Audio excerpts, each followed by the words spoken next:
Yo empecé en el año 73, 3 meses nada más entrar de paro en la fábrica, ya sabía lo que tenía en esta fábrica. Pues yo creo que 15 años que no cobro un mes entero.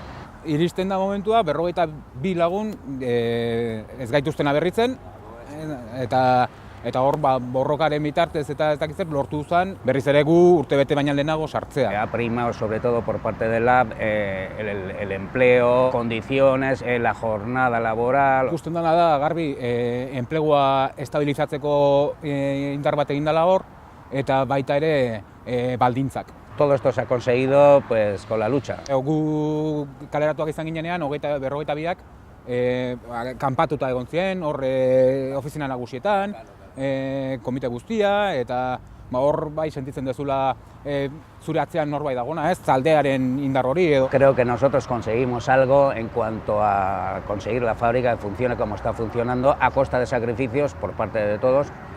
Y ahora os toca a vosotros, porque eso lo tenéis que mantener. 96an lehenengo aldiz etorri nintzen honutza, orduan egin un urtebete, kalera, bestean egongo nintzen 9 hilabete edo lo que sea, berriz ere deitu zidaten, gero berriz ere ahaztu ziren netaz, antzematen da pixka ebentualitaterako buelta hori, baina horri muga jarri bartzaizkio. Ya sabéis el trabajo que tenéis. Eraiten dezunatik jasotzen duzu eta guk ere ereita tokatzen zaigu, ez? Estabilidadea bultzatzeko, ez? Eta ebentualidade horri muga jartzeko alde guztietatik. Quizás a nosotros, igual a Lab en general, les llamaban un poco, no sé, al principio muchas cosas utópicas, que sois, joder, vosotros queréis que entre gente, no sé qué. Luchando con la política de empleo y manteniendo una política de empleo, pues hemos conseguido unos sueldos... Hori da, eta gero plantilla minimoak exigituz eta gauza guzti horiekin, ez?